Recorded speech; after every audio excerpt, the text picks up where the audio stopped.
Muy buenos días, bienvenidos a nuestro webinar del día de hoy. Muchísimas gracias por acompañarnos. El día de hoy les traemos un tema muy interesante. Vamos a comentar algunos aspectos de las reformas que se han dado en materia laboral y algunas que vienen. Para estos efectos me está acompañando Asunción de la O, especialista en seguridad social y nóminas, y el licenciado Enrique Paredes, que es un especialista en estos aspectos laborales, quienes junto conmigo vamos a estar platicando de algunos temas muy interesantes, de reformas en materia laboral ya aprobadas y de algunas que están ahí en el tintero, ¿no es así?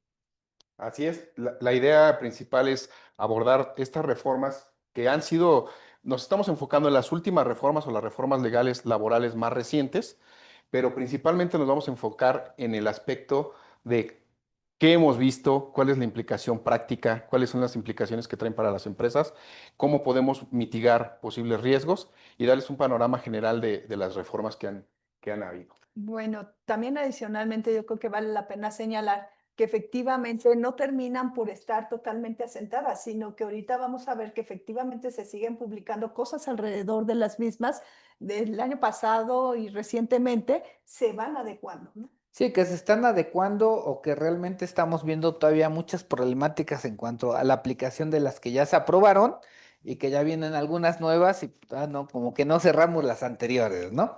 Pero si gustan, vamos entrando en materia. En primera instancia, platiquemos un poquito sobre la reforma integral en materia laboral. ¿Qué nos comentas al respecto? De acuerdo. Sí, la reforma.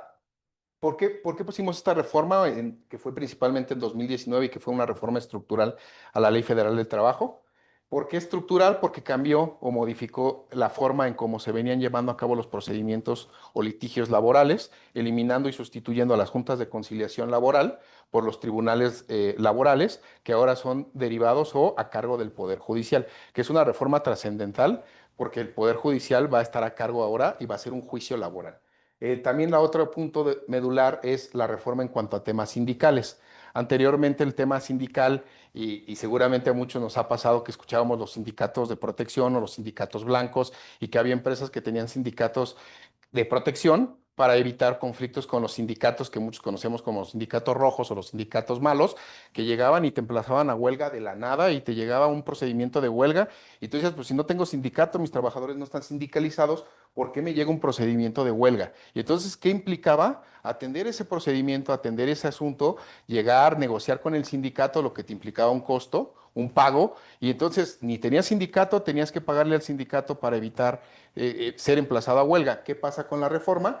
Que se crea un procedimiento para designar a los sindicatos que sean legitimados, que efectivamente sean sindicatos donde los trabajadores los voten, los acepten, y con base en esto reducir este tipo de problemática y no te llegue la notificación a huelga si no hay un trabajador o si no está la mayoría de los trabajadores. Oye, Enrique, aquí yo entendería entonces que quien realmente no tiene sindicato no tiene que seguir este procedimiento. Quien no tiene sindicato no tiene que seguir el procedimiento, salvo que hubiera un sindicato donde hay que llevar a cabo la validación, las votaciones y convalidar a este sindicato que realmente existe, ¿no? Ya actualmente cuando te quieren llegar estos, ya no lo he visto, que te llegan las implicaciones o te llega un procedimiento de invitación a una huelga, pues ¿qué hubo en esta reforma? Que para que puedan llegarte a este punto necesitas demostrar la mayoría y tener la constancia de mayoría. Si ya no la tienes, entonces ya no te llega y entonces esto ha bajado y ha reducido este tipo de temas. Y Pero de prácticas. Perfecto. Bueno, si quieren pasamos al siguiente tema. Digo, hay algunos que, por ejemplo, este me lo comentabas. La verdad es que yo no lo tenía ni en mente, pero creo que resulta bastante interesante, ¿no, Enrique? Me gustaría comentar que efectivamente nosotros nos encontramos desde la perspectiva de pago de los beneficios una serie de problemas y yo creo que con esto, pues ahora sí que tú nos comentarás qué tanto habría que hacer, ¿no? sí, es un tema que quisimos ponerlo ahí como importante porque si bien estamos hablando de las reformas que han surgido, también estamos hablando de qué hemos visto en la práctica y qué es lo que principalmente nos hemos encontrado con los clientes que les ha ido afectando. Y esta parte de los beneficiarios en los contratos es muy importante por varios temas. El primero de ellos es que hubo una reforma donde modificaron el artículo 25 y nos obliga con base en esa modificación en incluir los beneficiarios para temas de desaparición forzada del trabajador o muerte de un trabajador. ¿Y qué es lo que te obliga a establecer el beneficiario que el trabajador designa o los beneficiarios? ¿Por qué es importante y por qué surge la relevancia? Porque cuando un trabajador fallece, muchas veces en la empresa no tenemos todo el control, no tenemos pues, los antecedentes del trabajador. Entonces llega y te aparece una persona y dice, oye, vengo a que me pagues las prestaciones del fallecido. Oye, pero pues ¿quién eres tú? ¿Por qué lo eres? Y entonces buscas en el expediente, buscas en el contrato y en el contrato no está.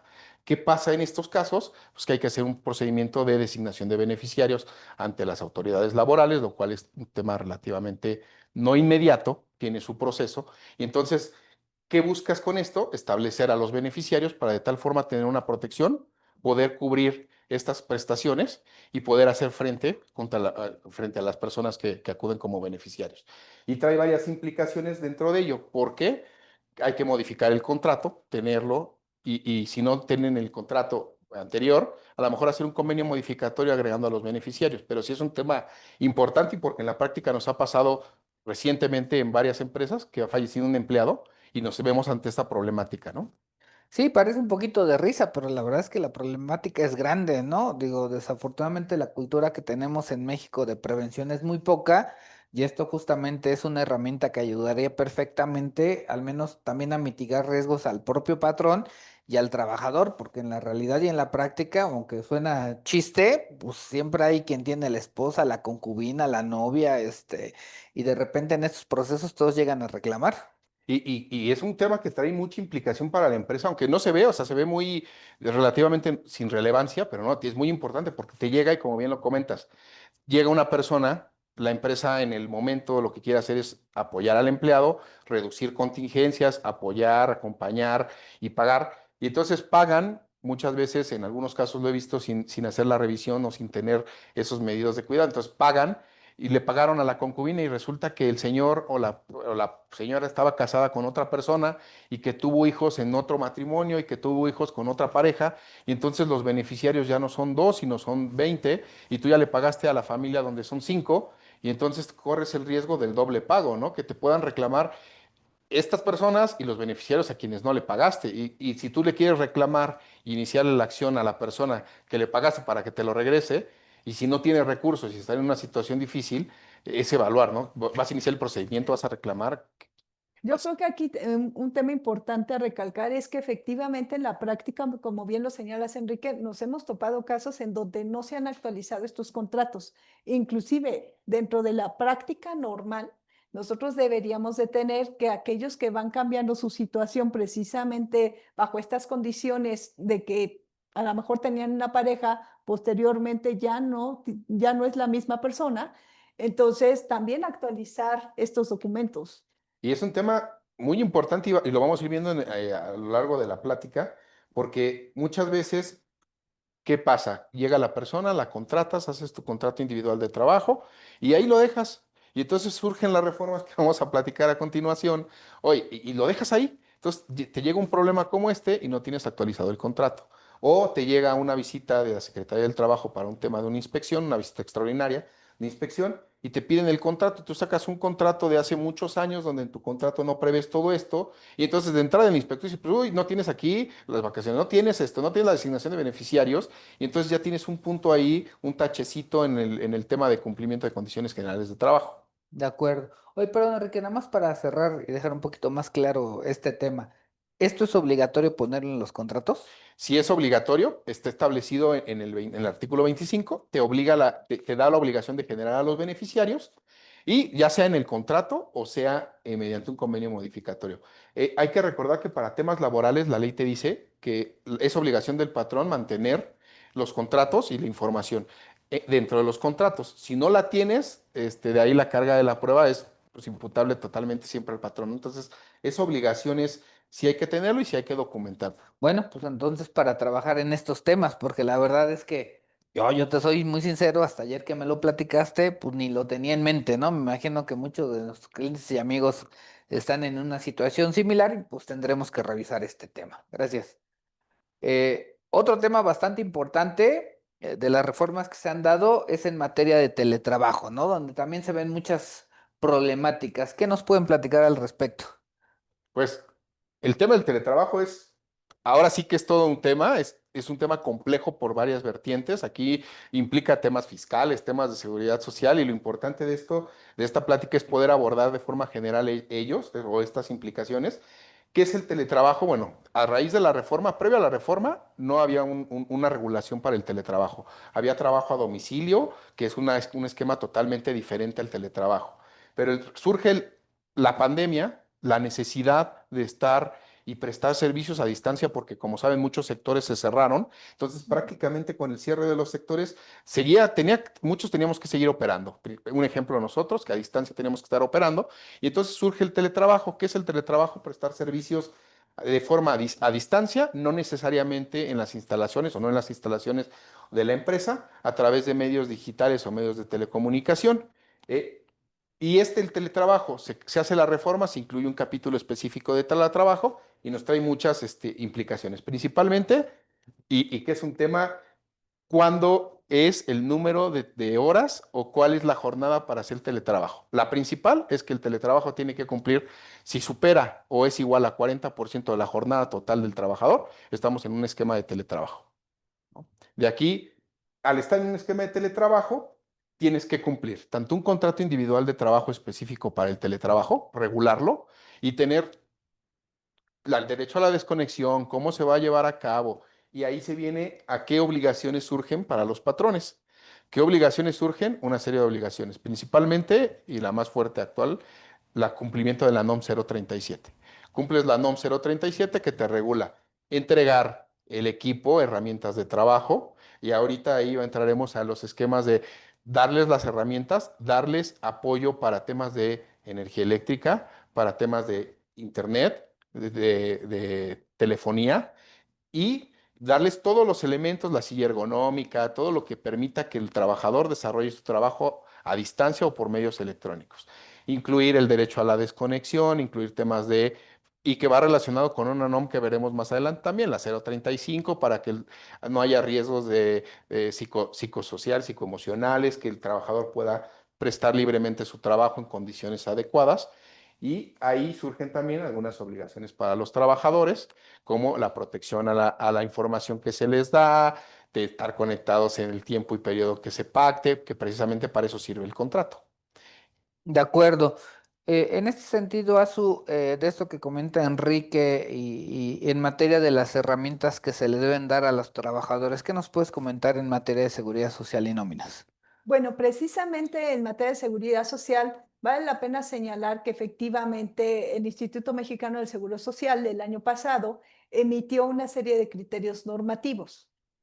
Dentro de estos criterios normativos que efectivamente emitió, tenemos uno en relación a teletrabajo. ¿Por qué razón? Porque si bien es cierto, se involucran ciertas remuneraciones económicas en las cuales efectivamente, como bien lo mencionaba Enrique, se da una ayuda para lo que es la electricidad y para el tema del uso del Internet, porque pues si hablamos que utilizan herramientas tecnológicas, pues entonces estos son insumos que efectivamente se necesitan para el trabajo. Sin embargo, cuando empezó este tema del teletrabajo no había quedado claro qué tratamiento se le tenía que dar a estos pagos. Entonces, a través de un criterio normativo que efectivamente salió en el 2024, ya se especifica que estos pagos efectivamente tienen la característica de instrumentos de trabajo. Sin embargo, para que estos se consideren instrumentos de trabajo para efecto de las bases para las cuotas del Seguro Social, tienen que cumplir con todos los requerimientos de teletrabajo y dentro de esos está efectivamente el tema del contrato, que estén estipuladas ahí los montos que se van a proporcionar como ayuda y efectivamente que pues exista el contrato y la materia del teletrabajo. También hace un señalamiento muy específico en donde dice que si no se cumplen con todos estos requisitos, efectivamente se entenderá que es una simulación. Entonces, bajo ese contexto, si no fuera o si no se cumplieran todos estos elementos para decir que se trata de teletrabajo, pues esos montos que efectivamente se otorgan, pues deberían de formar parte de las cuotas. De acuerdo, e incluso estos montos, por lo que quiero entender, tendrían que tener una base para la determinación. O sea, no se vale necesariamente que el trabajador diga, oye, yo pago al mes tanto de internet, pago tanto de luz, tanto de teléfono y reembolsamelo, sino que realmente tendría que hacerse una medición específica por el tiempo del servicio que presta el patrón y tendríamos que tener eso documentado.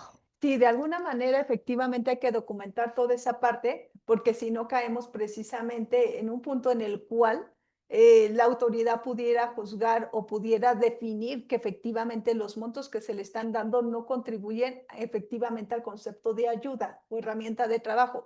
Inclusive una parte importante que también señala es que las mismas se tienen que tener en la contabilidad registradas como herramientas de trabajo, no pueden tenerse registradas como prestaciones. Entonces, hay muchos elementos ahí internamente. Inclusive nosotros antes esperábamos ver que definiera quizás un monto o un límite, pero no lo hace. Sin embargo, pues sí hay que documentar efectivamente cuánto es lo que se entrega y por qué se entrega esas cantidades, Sí, ¿no? que ahí se pueden hacer diversas mediciones, situaciones para determinar los montos a pagar, pero esto nos lleva pues a que debemos de tener todo debidamente documentado y comprobar que efectivamente se trata de teletrabajo o no con las condiciones que comentaba Enrique, porque en el medio hay muchas empresas que están bajo el esquema que hemos denominado como híbrido, pero muchas veces se pierde el control. ¿Qué nos pueden comentar en este sentido?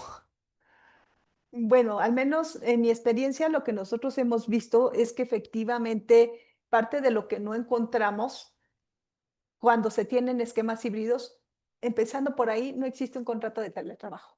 Entonces, y aún así nos encontramos este tipo de pagos. Entonces, prácticamente esa ya es una problemática porque ya no caemos específicamente, al menos en materia de seguridad social, pues ya no caemos en esta parte de lo que señala el criterio. Entonces ya estaríamos fuera.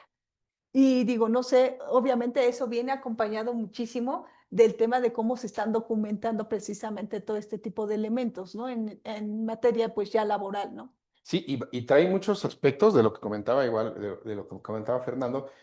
Primero, ¿cómo lo documentamos? Y lo que comentaba, segundo es, ¿qué pasa con el esquema híbrido? Muchas veces te preguntan, oye, es que yo tengo un esquema híbrido donde tengo 50-50, pero al tener 50-50 no estoy en el teletrabajo. No, espérame, si estás en teletrabajo.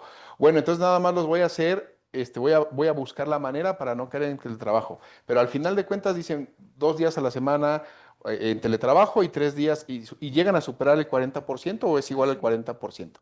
Pero entonces le dan al trabajador esa parte proporcional de los gastos y dicen, yo tengo más un esquema porque viene aquí, entonces no le tengo que dar las herramientas de trabajo para que esté en su casa. No, si superas el esquema y quieres hacer deducibles y tener esas partes que tú comentas y no caer en los supuestos del IMSS, donde te pudiera decir, oye, es un tema simulado, primero hay que tener documentado el contrato, porque el contrato de teletrabajo es totalmente, es diferente Muy y es específico. muy específico. Hay que tenerlo bien documentado y además cuidar esa parte, la jornada laboral, cómo lo vas a prestar, a través de qué medios tecnológicos, cómo lo vas a hacer, porque muchas veces tienen un contrato general para el tema del teletrabajo o muchas veces me han dicho, no, es que yo le di teletrabajo la semana pasada y ahorita ya no estoy en teletrabajo porque ya le dije que no. A ver, la ley te marca un tema de sí el derecho a la reversión, o sea, regresar al esquema Sí. normal, pero no es que tú lo puedas determinar unilateralmente, porque eso te puede generar un riesgo. O sea, la ley te dice, cuando una vez, sí el 40%, pero que sea preponderantemente y que sea permanente, no es que ahorita sí y después no.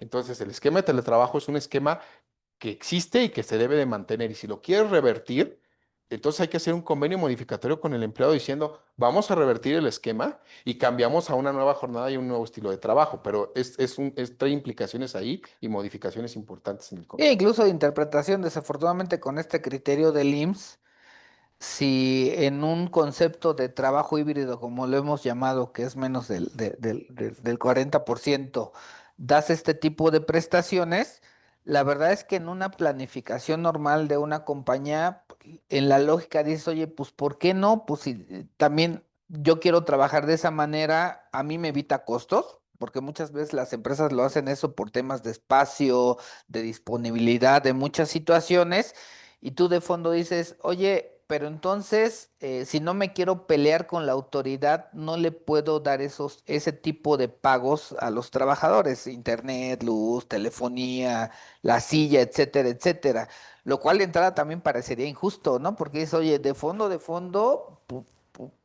pues sí, incluso si yo lo veo desde la perspectiva fiscal, me está generando un beneficio, ¿no? O sea, ya no tengo a la persona aquí, me estoy ahorrando luz, me estoy ahorrando muchas cosas, y sin embargo, con este criterio del IMSS, al decirte, oye, pero si no es bajo estas reglas, estás cometiendo pecado, por decirlo así, pues nos mete en un problema también. Pues no precisamente pecado, pero ¿a qué te lleva? Efectivamente, cuando ya no cumples con las reglas, pues todo ya se convierte en prestación. Entonces, simplemente lo cambiamos de etiqueta y pues ahora sí graba, ¿no? Sí, pues, es que ese es el tema, Ujú. que te dicen, ahora graba y tú dices, oye, pero si yo voy de fondo, que esa va a ser la controversia, el tema es que ya está este criterio y si no revisa el IMSS, pues, se va a montar en su criterio y tú puedes decir, no, pues por Diosito que sí es herramienta de trabajo y yo creo que si hay elementos para decir que es herramienta de trabajo, pues vamos a tener una controversia. Entonces eso nos lleva, pues ni modo, nos queremos pelear o no nos queremos pelear y cómo vamos a soportar todo este tipo de situaciones con los trabajadores y todos los controles que tengo que implementar, documentación, para poder, en caso de una revisión, poder soportar si estoy o no estoy en tema de teletrabajo. Y un punto importante, complementando lo que decía Azul, ¿qué pasa si no lo documento correctamente? Porque también hemos visto que no lo documentan correctamente y dicen, bueno, no lo voy a entregar como herramienta, pero se lo doy aparte y lo genero como un tipo de bono. Hemos visto de todo, entonces lo generan. ¿Qué pasa en este caso? Cuando hay una terminación laboral, pues puede integrar el salario. Entonces, esa integración del salario, Sí. al integrar esto en una prestación y en una indemnización laboral, pues esto aumenta la contingencia y el pago y si bien están topados Sí, en un juicio, que es el tema. Tú me dices, oye, conservadoramente, si es trabajo híbrido, se lo meto en la nómina, ¿no? Y se lo pago y para seguridad social lo integro y para renta lo grabo, ¿no? Sí, nada más que como dices, en caso de una demanda, pues eso va a sumar a la indemnización. así es. Pero bueno, interesante. Gracias. Otro cambio muy, muy relevante que esto nos causó mucho ruido y que ya tiene bastante tiempo fue en el 2021, ¿no? Pero que la realidad es que seguimos viendo muchísimas problemáticas en este sentido. ¿Qué nos pueden comentar al respecto? Eh, pues es una de las reformas más relevantes, no solo por todo lo que cambió, sino porque la implementación y todo lo que conlleva. Y como comentas, al día de hoy sigue habiendo dudas, sigue habiendo temas, cómo lo documentamos, cómo lo hacemos, o hay quienes efectivamente ni lo documentaron, y es un tema importante, ¿no? ¿En qué consiste principalmente la reforma? Eliminan totalmente la subcontratación de personal. El llamado outsourcing se elimina, se desaparece totalmente, y de hecho la Ley Federal del Trabajo dice se elimina la subcontratación. Entonces, ¿a qué le da pauta? A la prestación de servicios especializados. ¿Y qué es cuándo puedes contratar un servicio especializado? Sí lo puedes contratar siempre y cuando sea una actividad que no forme parte de tu actividad preponderante o económicamente preponderante, que no sea la totalidad del personal y que la persona que contrates esté registrada en el REPSE. Ya todo el mundo escucha el REPSE. ¿Qué es el REPSE? Pues el registro de prestadores de servicios especializados que creó la autoridad laboral. Este registro tiene una vigencia de 3 años y es renovable por 3 años más. Entonces, esta parte de los servicios especializados tiene muchas implicaciones y es muy importante porque muchas empresas lo que dicen es, y prácticamente todos, contratan a otra empresa porque no se dedican a ello, pero en la práctica legal de hace algunos años, ¿qué hacías cuando constituías una empresa? Hacías una empresa con un objeto social relativamente amplio, porque en los criterios en aquellos tiempos es que si no está en mi objeto social, luego no lo puedo prestar y entonces no lo puedo deducir, los gastos derivados no los puedo deducir, entonces te generaba, ¿qué hacían? ¿O qué hacíamos los abogados hace muchos años? Generábamos un objeto social de una sociedad mercantil con un objeto bastante amplio. ¿Qué pasa con la reforma? Dices, oye, quiero contratar un servicio, pero pues, de tu objeto tan amplio, contratar este servicio también está en su objeto. Entonces, al chocar los objetos sociales, entendería que no lo podrías contratar porque prestan la misma actividad, forma parte de tu actividad, aunque no forma parte de tu actividad económica preponderante, forma parte de tu objeto social. Y entonces, en el caso de una revisión, cotejan esto y te va a decir, oye, esta subcontratación es ilegal porque no me cumple lo que prevé la ley. Entonces, generas, ¿qué hay que hacer? Pues revisar objetos sociales, que cuando contrates a alguien, primero que efectivamente sea un servicio especializado, ¿Y qué es un servicio especial? Cuando te ponen a disposición, dice la ley, la puesta a disposición de personal. Y ahí se abre la puerta a varios criterios que también han generado debate, que es la puesta a disposición, que te preste el servicio, que te dejen a la persona ahí, y surgieron los criterios como el criterio del bajo el mismo techo, que con el hecho de que la persona te preste el servicio en el mismo techo donde tú estás, ya estás en un servicio especializado. Y entonces surgen muchas dudas de hasta qué punto mi servicio sí es especializado o no es especializado. Hay unos donde estás muy claro, un servicio de limpieza, un servicio de seguridad privada, pero hay servicios donde prácticamente van de entrada por salida. Digo, ahí en su momento habría que hacer una revisión específica, pero básicamente el servicio especializado y el tema de REPSE es en general esa parte. Bueno, vale la pena señalar que también, aparte de todos estos cambios, pues también nos trajo pues mucho más tarea, ¿no? Efectivamente, en materia de lo que es seguridad social para efectos del IMSS y para efectos del Infonavit, pues ahora hay que presentar pues declaraciones informativas de manera cuatrimestral, que es el ICSOE y el SISUP. Y vale la pena señalar que efectivamente la semana pasada ya se comenzó bueno, más bien dicho, ya ahorita vamos a encontrar en la página efectivamente el listado de aquellos contratistas que presentaron su información a través del ICSOE. Entonces, ahí se pueden encontrar a todos aquellos que la presentaron, inclusive vienen los nombres también de a quienes les prestaron los servicios. Y hay una lista también bastante interesante que tiene que ver con aquellos contratistas que presentaron su información y que tienen consistencias. Entonces, estas listas que están mostrando vienen desde el 2021 hasta el 2025 y están haciendo una anotación muy particular. Efectivamente, si muestras inconsistencias, tienes que presentar una declaración por corrección. No. Entonces, creo que vale la pena echarle la vista a ese listado que efectivamente viene en la página del REPSE.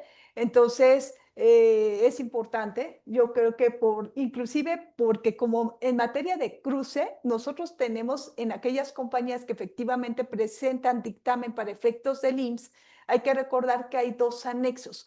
Uno en el cual efectivamente mostramos toda la información que efectivamente se presta o se presenta a través del ICSOE cuando nosotros somos quienes prestamos el servicio especializado.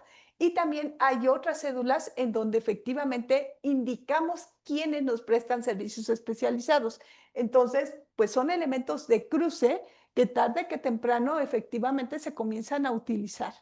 Entonces, pues lo dejamos ahí como un tema interesante a revisar en estos días. Sí, que parecería increíble que después de tantos años este tema ya lo debíamos de tener perfectamente dominado, ¿no? Y en la práctica la verdad es que nos encontramos con muchas problemáticas, se generaron muchas problemáticas, luego a los impuestos nos echaban la culpa, un poquito de lo que comentabas, ¿no? Por ejemplo, este criterio de bajo el mismo techo, ¿no? Y cuando nos preguntaban a nosotros, porque como recordarán, pues hay que cumplir muchos temas en materia fiscal para efectos de hacer deducible, uno es que cuenten con el REPSE, ¿no? Y de ahí viene que tienes que recabar información, que los FDI, que la prueba de pago de contribuciones, de IVA, etcétera, etcétera, ¿no?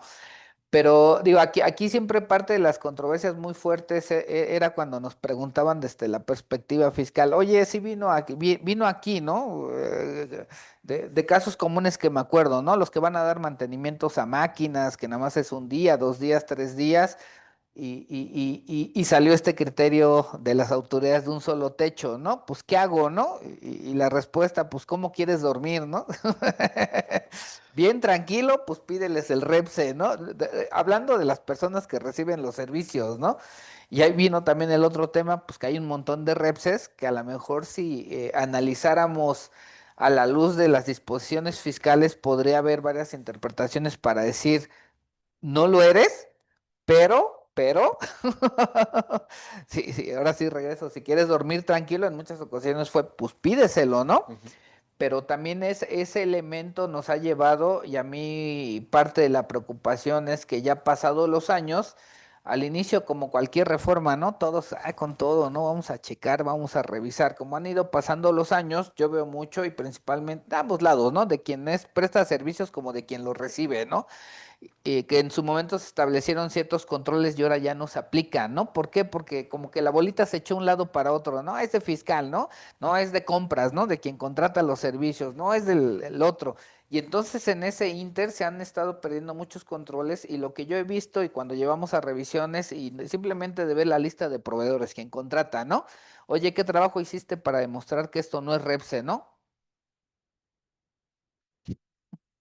Entonces, yo creo que aquí es un tema tan amplio y complejo esto de Repse, que incluso el otro mes vamos a tener un webinar particular de este tema, porque creemos por la importancia que tiene y por los riesgos que puede implicar para cada uno de las empresas, que vale la pena repasarlo y ver que efectivamente se estén cumpliendo con todos los requisitos que teóricamente ya conocemos, pero que en la práctica no aplicamos, ¿no?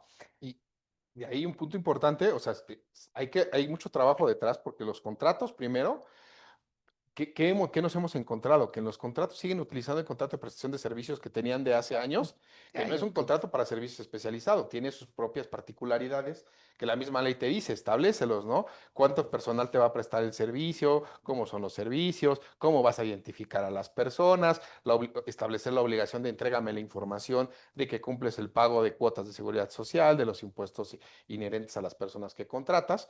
Esa parte, los avisos que hay que estar generando y es muy importante esto porque también, ¿qué nos hemos enfrentado? Que hemos visto empresas que todavía vienen el desconocimiento, es que yo no puedo contratar y entonces tengo que contratar por separado a todos. Y nosotros les hemos dicho, no, para eso está la famosa cadena de repses, no es que no puedas contratar servicios especializados. Sí los puedes contratar, nada más cuida que no cubran dentro de tu objeto social. Y si vas a contratar a varios, como es un tema de una obra donde tienes varios prestadores de servicios, pues a todos les pides el REPSE, cuidas la cadena de REPSES y documentas correctamente todo. Lo que hay que hacer es trabajo, que tú bien lo comentas, se ha dejado de hacer, que sí se tiene que cuidar porque los riesgos, las implicaciones pues, son bastante altas. Correcto. Y dentro de, como parte de esta reforma, también tenemos un tema de PTU que se dio en su momento, ¿no? Aquí, Enrique, inicialmente tú que nos comentas. Claro, junto con la reforma hubo una reforma a la Ley Federal de Trabajo donde reguló el cambio al tema, a la PTU. Principalmente la PTU antes de la reforma no había un tope, te tenías que pagar de la utilidad que se genera de la empresa, el 10% que se destina para el tema de PTU y ese 10% se reparte entre los trabajadores en los mecanismos que ya conocemos. De ahí surge la reforma y lo que hacen es topar la PTU hasta 3 meses de salario. Si la PTU es mayor a 3 meses de salario, ya, ahí se termina tu obligación, ¿no? Cubre lo que equivale a 3 meses de salario y con eso estás cubierto. Bueno, nosotros también vale la pena señalar en materia de seguridad social que el Instituto Mexicano del Seguro Social sacó un criterio que tiene que ver con la PTU. Hay que recordar que ahorita el instituto ha estado muy activo precisamente indicando que considera que son prácticas fiscales indebidas y hay un tema en particular con la PTU y tiene que ver con aquellos pagos que se realizan de PTU y que no están dentro del periodo señalado para su pago. ¿Pero a qué se refiere en particular? Se refiere en particular a aquellos anticipos PTU o bonos PTU que efectivamente se llegan a otorgar por algún contribuyente y que aún no saben todavía si realmente existe PTU. Entonces, bajo ese contexto y bajo esas experiencias, es que el instituto establece un lineamiento en donde dice que cuando se llegan a realizar pagos de PTU fuera de esos periodos, efectivamente esos conceptos no se consideran PTU para efectos de no integración dentro de las cuotas. Entonces hay que tener muchísimo cuidado, hay que observar con detalle precisamente este tipo de temas porque vemos que en la práctica todavía se siguen llevando a cabo, ¿no? Entonces sí, es un punto de observación y que efectivamente las autoridades, pues de alguna o de otra manera ya pusieron el dedo en la llaga y pues van a seguir ahora sí que cuidando. Y ahí hay temas relevantes, ¿no? En cuanto al tema de la PTU, porque hemos visto en la práctica, y que son esas famosas prácticas indebidas, que no lo hacían las empresas con ese afán de hacerlo como práctica indebida, sino lo hacían con el afán de, oye, te voy a apoyar, te otorgo un bono, te anticipo, o te otorgo un bono que en su momento, si la PTU supera a esto, entonces ya si supera la PTU, te dejo la PTU y si no la supera, te dejo el bono. Y tiene varias implicaciones, principalmente una de ellas en el momento de una terminación laboral, pues si era bono, entonces integra el salario, entonces te genera la contingencia para el tema de pago de prestaciones, ¿no? Pero ahora con lo que comentas, Si la generas como un bono y la pagas anticipadamente, pues entonces ya es una práctica indebida y entonces no puedes considerarla como pago de PTU. Y aparte, la otra vertiente que es muy importante y que prácticamente no se hace es la implementación de la comisión mixta para determinar el pago de la PTU, ¿no? Desde el cálculo, el pago, el procedimiento de notificar, exhibir el tema de la declaración de impuestos, ¿no? Esa parte es importante considerarla porque actualmente, que nos hemos enfrentado, que los trabajadores llegan y dicen, oye, ¿y la comisión y dónde está esto y cómo se calculó? Y entonces van a la autoridad laboral porque dicen, oye, no me lo dieron o no me pagaron la PTU a tiempo. Y entonces, ¿qué te llega de requerimiento? Muéstrame todo lo de la PTU, muéstrame la comisión, muéstrame que exhibiste esto, que lo entregaste a los trabajadores. Y al no tenerlo, pues nos genera una contingencia de una posible sanción, una posible multa. Sí, es correcto. Y aquí nada más comentario en materia fiscal, también es recomendable, aunque nos enfrentamos a un tema práctico de la comisión justamente, que hemos hecho es que en la declaración anual ya se reporte no la base gravable determinada, sino el monto real de la PTU que se debe pagar considerando este límite de los 3 meses, ¿no? Porque esa fue la duda inicial. Oye, pero mi base gravable es distinta a la que ya determino, ¿no? Normalmente siendo obviamente menor la que se determina. ¿Qué hago con la diferencia, no? Eso no es PTU. Incluso aquí en el medio, pues también acuerdos sindicales, oye, pues me pagas la totalidad de la base gravable, oye, la diferencia, pues entonces PTU no es PTU. La conclusión es, pues no es PTU. Si pagas un monto mayor a aquel que se determina con este tope de 3 meses, pues no es PTU, ¿no? Y no le puedes dar el tratamiento de PTU ni para seguridad social, ni para la exención de impuestos sobre la renta. Entonces hay que tener cuidado en todos estos temas que son algunos prácticos, pero que sí nos pueden meter en una problemática importante si no lo manejamos adecuadamente.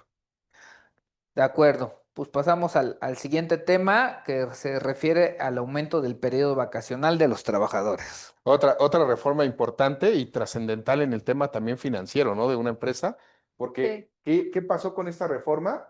A partir de enero del 2023 nos modifican totalmente lo que veníamos conociendo históricamente el tema de vacaciones, que era o versaba en 6 años, 6 días Bien. por cada año de trabajo, que aumentaba a 2 hasta llegar a 5 años y luego de ahí cada 5 años aumentaba otra vez en 2. Entonces empezabas con 6 años, con 6 días, perdón, de vacaciones el primer año. Y ahora, ¿qué pasa con la reforma? Te cambian y te lo duplican. Ahora ya no son 6 días el primer año. Empiezas en 12, vas al segundo año en 14, luego 16, 18, 20 y de ahí aumenta ya hasta cada 5 años. Pero la implicación es te estás pagando totalmente una prestación doble, lo que genera temas financieros y aparte desde la perspectiva legal, ¿qué tenemos y en las prácticas de lo que comentabas al inicio, ¿no? Pues hubo la reforma, todo el mundo dejó, que hay quienes dicen en su contrato, pues te doy las vacaciones que dice la ley, bueno, está contemplado, pero hay quienes dicen y ponían en el cuadrito, en su contrato, el cuadrito de cómo se calculaban las vacaciones.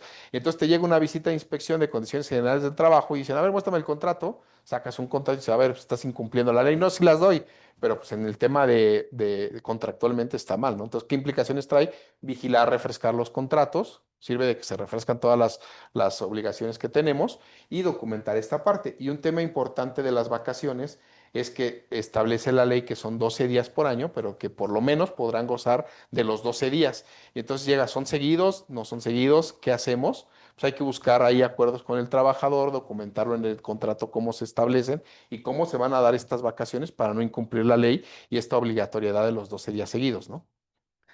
Sí, y que toda esta parte aparte, digo, paga la repetición, también debía estar documentado en el reglamento interior del trabajo muchos de los temas para justamente delimitar riesgos, ¿no? Que la mayoría no necesariamente lo hace o lo actualiza. Y qué bueno que comentes el reglamento interior de trabajo, porque el reglamento interior de trabajo es ahí algo que sabemos que la ley te lo marca como no obligatorio, pero cuando te llega una visita de inspección te es obligatorio para el inspector y entonces muchos temas, la ley no te dice que es obligatorio, pero para temas de NOM 037, NOM 035 ¿Dónde lo documento? Quiero sancionar, ¿cómo sanciono? Pues el medio sancionador es establece en el reglamento interior de trabajo, que no solamente es un reglamento que dejas ahí, sino es generas el reglamento a través de las comisiones mixtas, generas tu reglamento, luego lo presentas al centro al centro de conciliación laboral para su sometimiento, que lo aprueben, y ya solamente así puedes empezar a sancionar. Y nos hemos encontrado con reglamentos que no están ni aprobados y con reglamentos que dicen,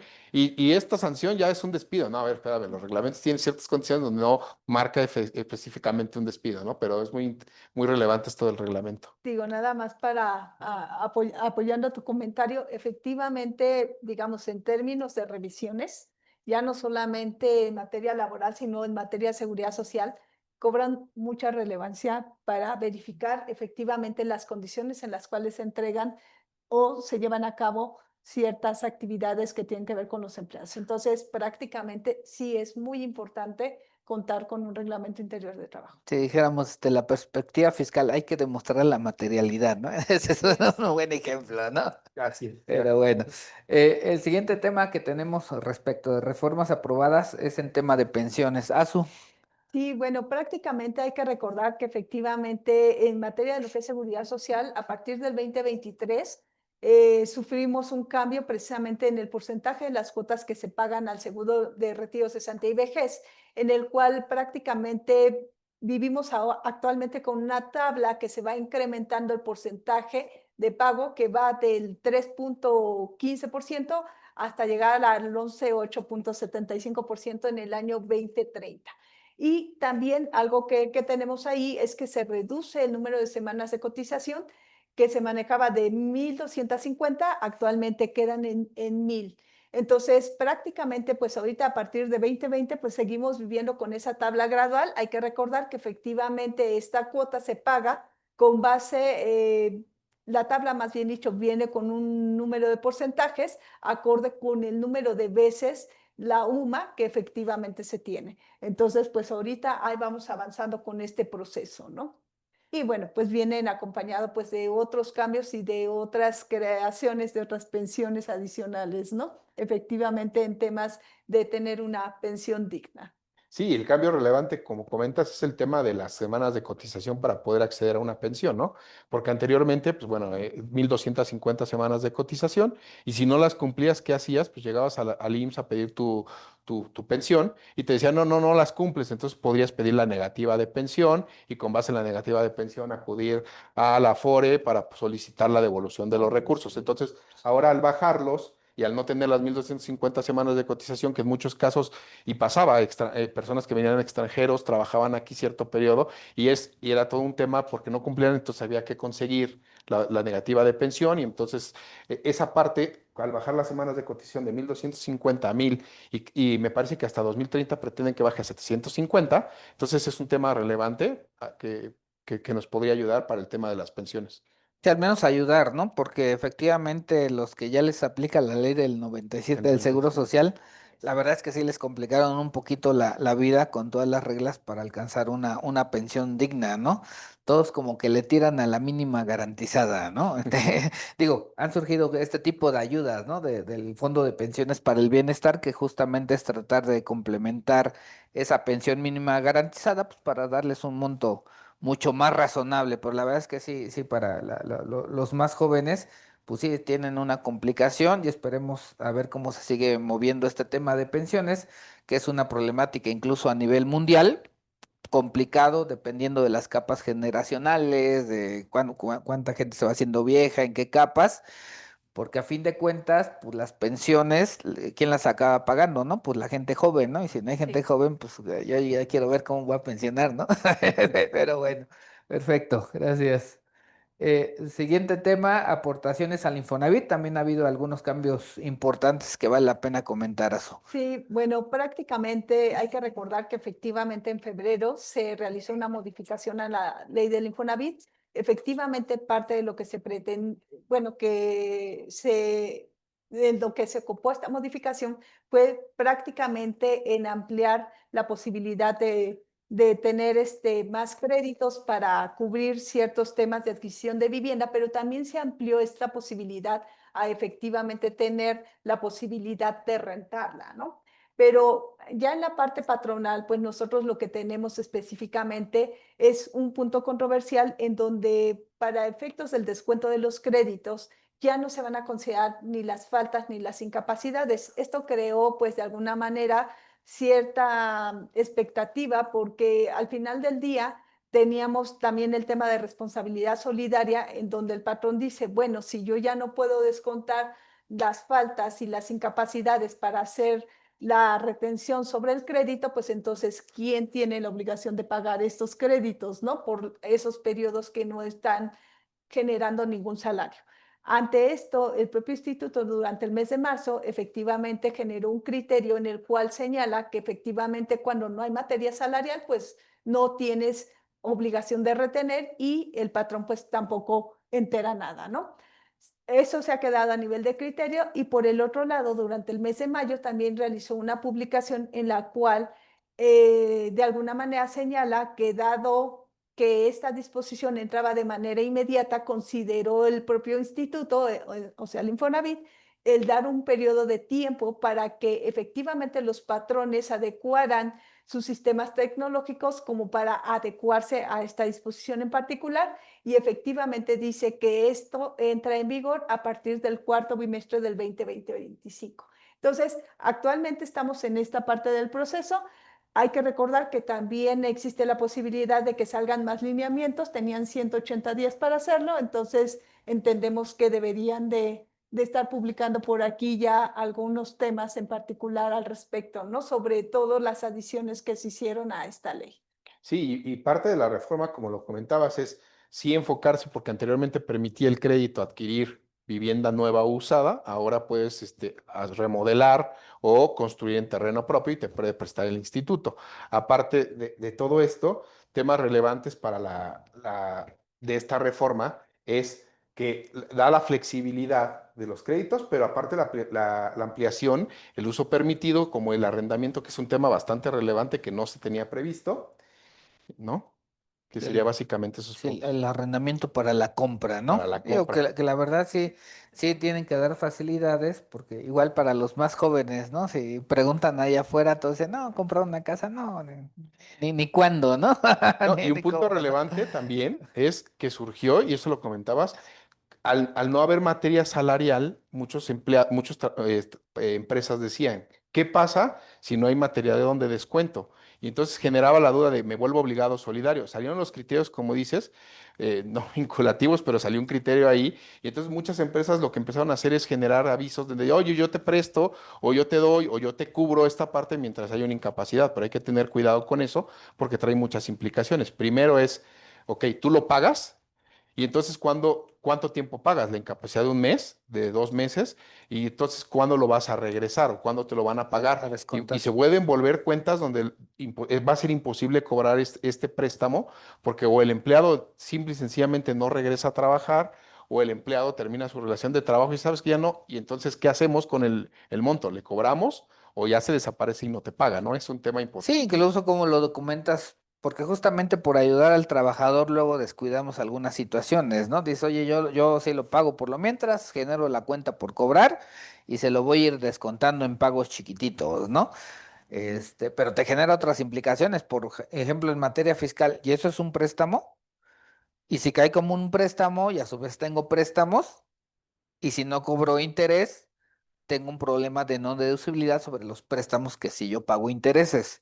Entonces, muchas veces, desde la perspectiva de recursos humanos, se quieren dar facilidades a los trabajadores, pero no hay que perder de vista que desafortunadamente hay algunas otras reglas que nos pueden limitar o que nos pueden meter justamente en un tema que nos puede generar algún costo adicional que inicialmente no tenemos en mente por justamente tratar de ayudar a nuestros trabajadores, ¿no? Que es parte importante, eso me queda claro, pero sí hay que hacer un análisis correcto y completo de este tipo de situaciones para tener realmente previsto qué efectos puedo tener y con base en eso decidir, ¿no? Igual dices, oye, yo aún con ese riesgo ya, ese tema si quiero ayudar a mis trabajadores, pues está bien, ¿no? Pero que no te agarren luego por sorpresa, oye, nadie me dijo que tenía otro efecto de este lado. Ujú, de acuerdo, sí. ¿No? El siguiente tema es en cuanto a la actualización de la tabla de enfermedades de trabajo. Digo, esto parece simple, pero pues también tiene varios asegúnes. Sí, tiene varias vertientes y dentro de una de ellas, la principal es, pues hay que cuidar la NOM 035, ¿no? Porque parte, sí, se actualizó la Reforma Federal del Trabajo, esto fue para homologar criterios internacionales, se reconocen nuevas enfermedades de trabajo dentro de la Ley Federal del Trabajo, unas de ellas, pues la ansiedad, derivada de temas psicoemocionales, psicosociales, el COVID, que está en su momento cuando fue la reforma, venía muy fuerte el tema de COVID, pero principalmente algunos tipos de cáncer, pero enfocándonos al tema que comentábamos de ansiedad y temas de estrés, ¿qué es lo que nos va vinculado de forma muy estrecha? El tema de la NOM 035, que surgió antes, o sea, en 2019 más o menos la publican, entonces esto nos da la obligación de cumplirla, llevar a cabo todos los lineamientos, cuestionarios y cuidar que las personas no tengan o reducir estos tipos de riesgos de factores psicoemocionales para poder cumplir con la ley. Entonces, esto detona en la parte de lo que es las enfermedades de trabajo, pero también nos trae las implicaciones desde cómo lo vamos a regular en reglamento interior de trabajo. Hay que cuidar esa parte, hay que cuidar cómo lo documentamos y armamos un específico, una carpeta, una parte donde tengamos cómo estamos cumpliendo todo esto, cómo lo estamos llevando a cabo, cómo se está implementando, trae implicaciones en cuanto a costos. Entonces es un tema bastante relevante. Yo creo que efectivamente, como bien lo señalas, aquí la NOM 035 cobra relevancia porque ya al considerar este tipo de enfermedades efectivamente dentro de este listado y que de alguna manera se asocian al trabajo, pues ya si nosotros lo queremos ver en términos económicos, pues tenemos una prima de riesgo de trabajo, ¿no? Entonces, prácticamente si este tipo de temas van a estar presentes dentro de las capacidades que nosotros tengamos de los trabajadores, pues entonces hay que hacer algo porque si no nuestra prima podría comenzarse a ver afectada, ¿no? Entendemos que la norma 035 de alguna de otra manera tiene elementos que se supone que te ayudan a mitigar este tipo de temas, ¿no? Entonces yo creo que es un punto en donde ya hay que mirar con cierto cuidado. Digo, y actualmente con lo que nosotros nos encontramos es que hay muchas empresas o muchos contribuyentes que actualmente ni siquiera la aplican. Entonces, sí es importante ahora sí mirarla más de cerca. Y es que va de la mano con lo que platicábamos al inicio del tema de las inspecciones del trabajo.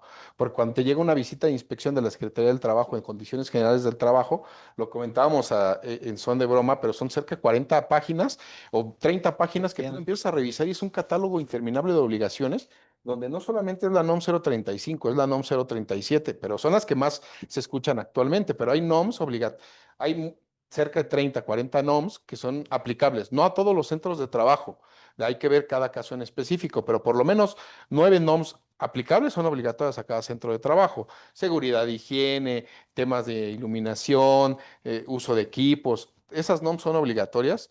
Comúnmente no las tenemos en el radar, pero hay que cumplirlas y hay que cuidarlo, porque en el momento en que te llegue una visita, lo primero que te llega es condiciones generales de trabajo, te llega todo el catálogo de las condiciones y NOMs aplicables al centro de trabajo. Inclusive te llega 035, te llega 037 y te investigan y te revisan. Y me ha tocado que actualmente está el tema del REPSE, te incluyen el tema del REPSE dentro de condiciones y le llaman catálogo de condiciones para servicios especializados.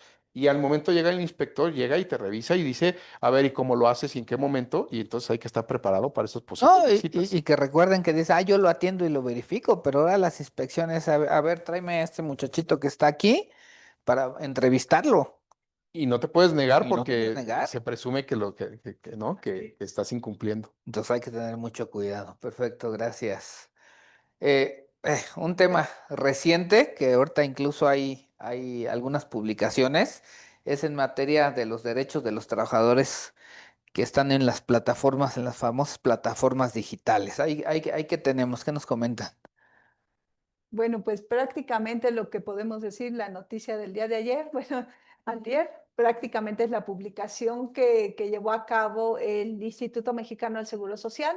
Hay un acuerdo en el cual se establece actualmente una prueba piloto, precisamente, dado de que se incorpora a la Ley Federal del Trabajo, precisamente un capítulo para los trabajadores de las plataformas digitales. Entonces, se establece esta prueba piloto para asegurar precisamente estas personas que trabajan dentro de las plataformas digitales, en las cuales se les da el título de trabajadores y efectivamente a las plataformas digitales, pues los patrones. ¿Qué establece de manera muy general? Prácticamente que aquellas personas que efectivamente trabajan a través de estas plataformas digitales y que perciben por lo menos un salario mínimo neto durante el mes, efectivamente, digo, mensualizado, obviamente, prácticamente van o tienen la obligación de inscribirlos al Seguro Social. Efectivamente establecen una mecánica diferente a la que nosotros estamos acostumbrados a trabajar respecto de las notificaciones de altas, bajas y modificaciones, en donde se permite subir a todos y después bajar a aquellos que no cumplen ya con este monto mínimo de ingreso y prácticamente tenerlos asegurados. Se supone que esta prueba piloto va a funcionar por 180 días. ¿Cuál es la finalidad? Efectivamente ver cómo funciona y con base en ello establecer los lineamientos ya que estarán ahora sí que en disposiciones oficiales para tener el aseguramiento de estas personas. Pues sí, Entonces, a eso va dijo, encaminado. vamos a ver cómo funciona. La verdad es que se van a tener que establecer muchos controles y situaciones. Este está en proceso y vamos a ver cómo trabaja. En general, estas son las que han sido aprobadas. Ahora, si gustan, comentamos brevemente, pues las que están sobre pero nos falta la ley silla, que esa ya también está en vigor, Sí, ¿verdad? que no es una ley como tal, es una reforma a la Ley Federal del Trabajo. Es muy reciente y esta reforma implica dar a cada trabajador un lugar una silla, un lugar para descansar, un lugar adecuado para poder tomar las pausas y descansos de su trabajo, una silla con un respaldo, y esto atenderá siempre y cuando no sea o contrario a las condiciones de trabajo que se requieran. Y ¿a quién va enfocado principalmente? A aquellos sectores principalmente, pero no Principalmente. necesariamente. Principalmente a los sectores comerciales como vendedores, cajeros, personas de seguridad, personas que ejercen su labor y que no tienen una silla donde tener su descanso o un lugar específico para llevar a cabo el tema de su descanso, ¿no? Y ahí trae implicaciones en cuanto a lo que comentabas hace rato, el reglamento interior de trabajo, que hay que regular, pues, dónde está su lugar de descanso, cómo lo vas a hacer, cómo van a estar documentados el tema de las sillas, cuidar esta parte del respaldo documental de que lo entregaste y tener cuidado también en casos donde haya prestadores de servicios especializados, porque lo comentábamos, ¿qué pasa si llega un inspector y el de vigilancia no tiene su silla y qué hacemos? Pues el responsable es el centro de trabajo que están revisando, ¿no? Entonces trae muchas implicaciones que hay que cuidar también. Sí, y aquí parecería muy, muy lejana, pero la verdad es que yo creo que todos tenemos el tema y hay que revisar esta situación para ver que cumplamos adecuadamente. Digo, hay labores que obviamente dices, oye, pues no te puedo dar una silla, ¿no? Pues digo, obviamente, ¿no? Pero sí tienes que cumplir en el sentido de que tengan un lugar para sus descansos y fijar esos descansos para cumplir con las obligaciones establecidas en esta ley, ¿no? Perfecto, pues ahora sí, si quieren brevemente pasamos a comentar las reformas que están ahí sobre la mesa, que algunas están en discusión, algunas más avanzadas, otras menos avanzadas, y de la que ha hecho mucho más ruido, pues es en relación con la reducción de la jornada laboral. Así es, la reducción de la jornada laboral es un tema que ya se ve prácticamente inminente, se tiene previsto por ahí que se apruebe en septiembre, más o menos, pero este tema de la reducción de la jornada es una jornada diurna normal, era de 48 horas, actualmente la quieren reducir a 40 horas, con 2 días de descanso.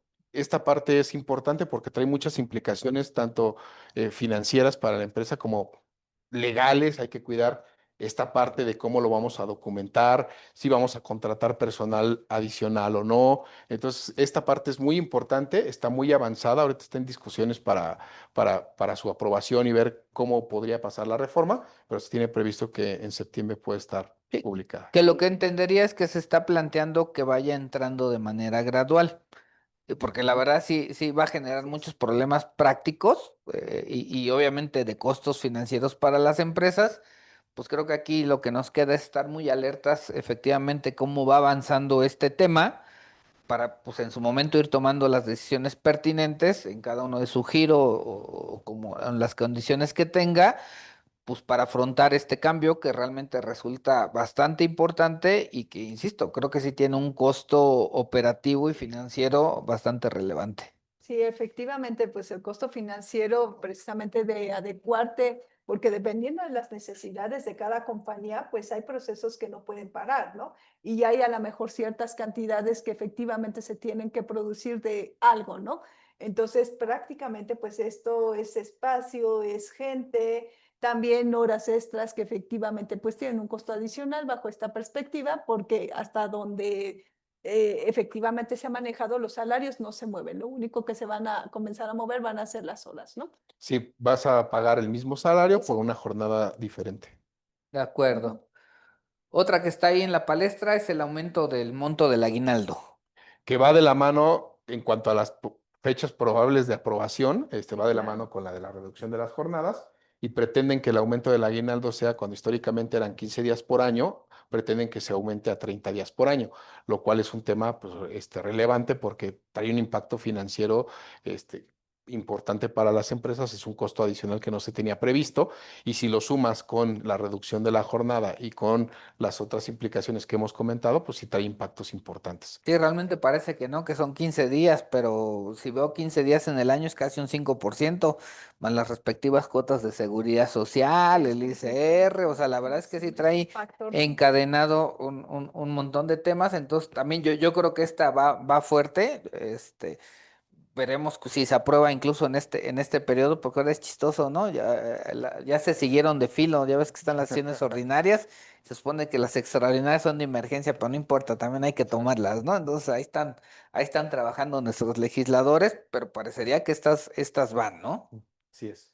Eh, la siguiente es la licencia de paternidad. Otras que han sonado, que no están tan latentes como las que acabamos de comentar, es la licencia de paternidad que pretende, actualmente la Ley Federal del Trabajo tiene una licencia de 5 días, la pretenden aumentar a 20 días, que pueden ser prorrogables hasta 30 días en caso de algún tema de enfermedad, ¿no? Esta aún no está en la reforma, no está en discusión, no está inminente, pero hay que seguirla y hay que estar atentos porque también aumenta los días en que se dará la licencia. Perfecto. Y por último tenemos esta de la prima de antigüedad. La prima de antigüedad, que Otro estaba tema. de la mano con la anterior, que no está tan ya en el proceso ya de ser aprobada, pero tiene un aumento considerable porque pretenden aumentarla de 12 días por año a 20 días por año, o sea, 8 días más. La reducción de años anteriormente eran, bueno, actualmente son 15 años. Cuando hay una terminación laboral, la prima de antigüedad la haces con base en 15 años, la quieren reducir a 12 años. Y un tema importante que también quieren implementar es aumentar el salario. La prima de antigüedad, como saben, está topada los 12 días por año a 2 salarios mínimos. Actualmente es así, pero quieren que él sea con base a salario diario, lo cual generaría un monto altísimo para las primas de antigüedad. Sí, lo bueno es que ahora la rotación está muy dura, ¿no? Entonces, para que lleguen a 12 años. Pero sí, la verdad es que implica un costo muy importante. Sí, que de todas maneras hay que considerar que efectivamente esta prima, aunque no llegues a los 15 años, pues se llega a otorgar efectivamente cuando existe una Despido, separación ¿no? Ujú. por parte injustificada por parte del patrón, entonces esa todavía existe, Sí, ¿no? pues La para prima. también tenerla ahí presente. Pues creo que estas son las reformas. Si gustan, nada más brevemente, si damos algunas conclusiones de todo esto que hemos platicado el día de hoy.